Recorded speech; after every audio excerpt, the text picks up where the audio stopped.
오늘 사연은 세상에 이런 일이 있을 수가 있다니. 그리고 진짜 실화 사연이라니. 이렇게 말씀들 하시면서 많이들 놀라워하실 이야기입니다. 그럼 사연 들어가겠습니다.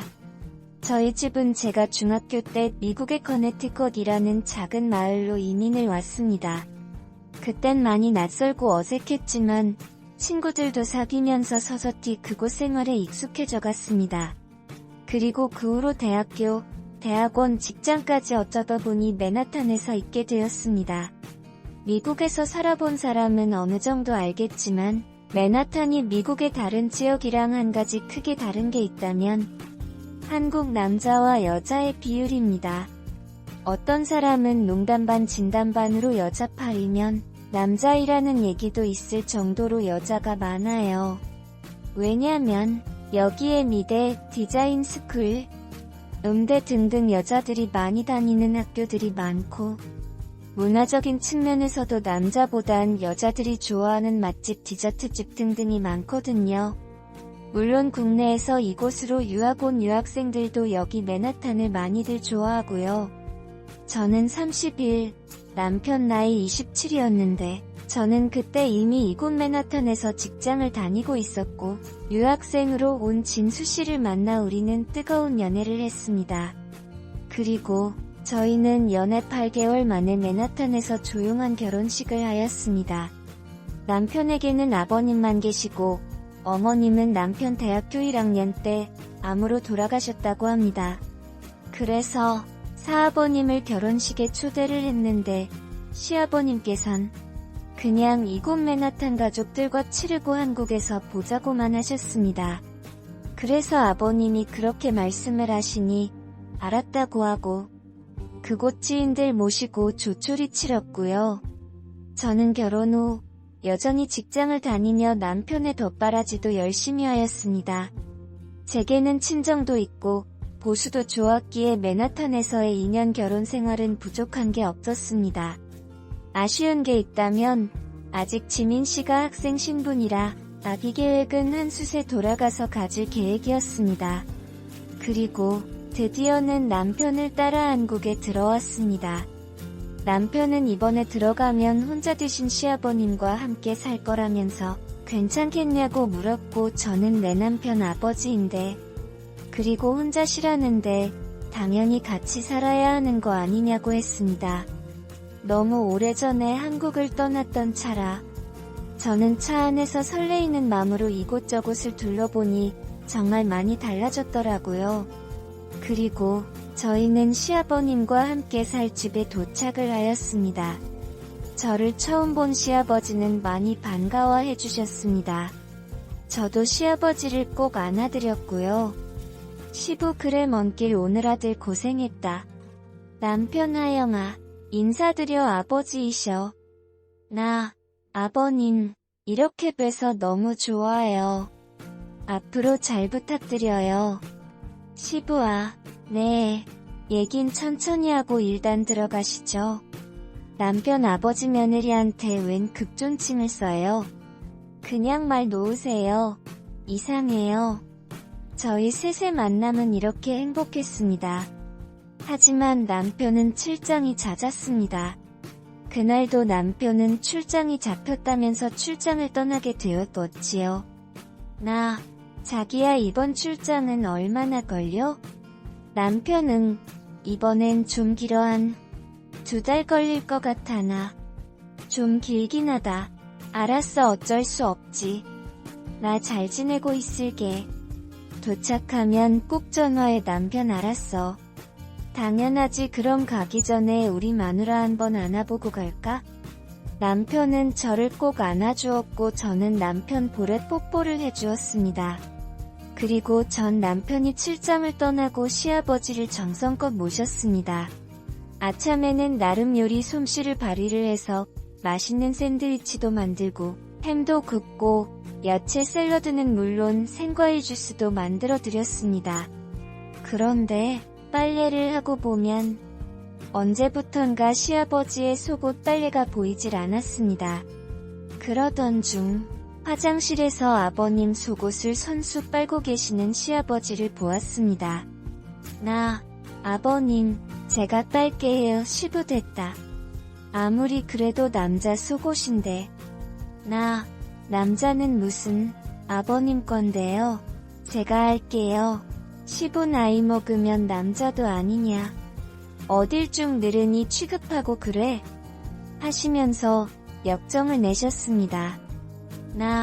아버님은 되게 젊어 보이세요. 그래도 힘드시면 저한테 맡기세요. 시부네가 알아서 하마 시간이 지날수록 저를 점점 어색하는 시아버님이 이해가 되지 않았습니다. 그래서 남편에게 전화를 걸었습니다. 자기야 잘 있자. 남편 잘 있지. 자기야, 근데 아버님 원래 그렇게 수줍은 성격이셔. 남편 아니, 우리 아버지 그런 거 없는데. 그래? 자기한테 듣던 아버님이랑 많이 다르네. 남편 뭐 어색하니까. 그러시는 거겠지. 바빠. 나중에 좀 통화하잖아. 그나저나 자기는 언제 와? 남편 미안해. 일이 더 생겨서 조금 더 있다 가야 할 것 같아. 이만 끊는다. 남편이 출장 기간이 좀 더 길어질 것 같다고 하니 맥이 쫙 풀리더라고요. 그래서 저는 씩씩하게 밥 잘 먹고 건강 잘 챙기라고 하고 전화를 끊었습니다. 그리고 그 뒤로도 저는 시아버지와 작은 불편함들이 계속 일어났고 남편에게 위로받으려고 가끔 남편에게 전화를 걸기도 했습니다. 그럼 남편은 잘 받아주다가도 본인이 피곤하다며 다음에 통화하자고 전화를 먼저 끊기도 하더라고요. 그래서 저는 솔직히 좀 서운했지만 어쩌겠어요. 제가 참아야지요. 그리고 어느 날은 시아버지와 어색함도 풀 겸 김밥 도시락을 맛있게 만들어서 아버님이 운영하시는 부동산 사무실에 갔습니다. 아버님 아직 점심 안 드셨죠? 시부, 근데 웬일이냐? 제가 도시락 싸왔어요. 시부 그런 거 뭐하러 싸우냐? 그런데 마침 지인분들이 들어오시니까 안색이 바뀌시면서 빨리 가보라고 저를 내어 쫓다시피 하셨습니다. 저는 시아버지께서 불편해하시는 게 싫어서 인사만 하고 얼른 그 자리를 나와버렸습니다. 하루하루가 무료하게 지나던 어느 날 저는 제가 임신을 했다는 사실을 알게 되었습니다. 그래서 먼저 시아버님께 말씀을 드렸습니다. 그동안 저를 본 불편해하시고 어려워하시던 시아버지께서 이것만은 많이 기뻐해 주실 줄 알았습니다. 그런데 시아버지께선 시부 진짜 임신이 맞다냐? 병원은 가봤고 이런 말만 하시면서 표정이 굳어지시는 것 같기도 했지만 저는 여전히 표현에 어색하신 시아버지시라 그러실 거라고 생각했습니다. 그리고 남편에게도 전화로 이 소식을 빨리 알리고 싶었습니다. 자기야 나 임신 3개월이래. 남편아, 그래? 당신은 괜찮고. 당연히 괜찮지. 근데 자기 언제 와? 남편 그러게. 근데 여기 일이 아직 마무리가 잘 안 됐네. 내가 여기 일 마무리하는 대로 금방 갈게.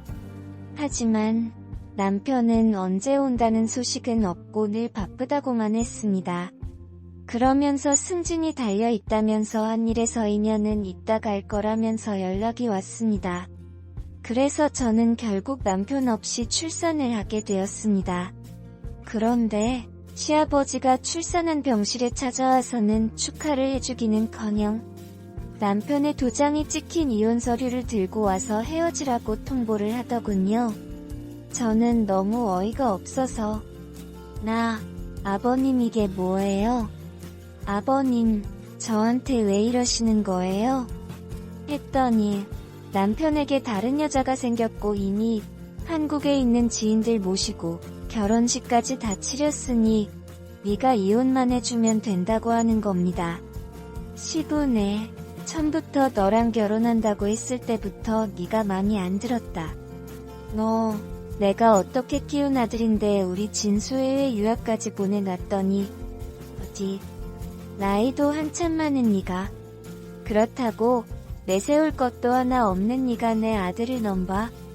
마침 진수가 이제 천생연분을 만났길래 내 정신 차리라고 하고 살림 차려줬다.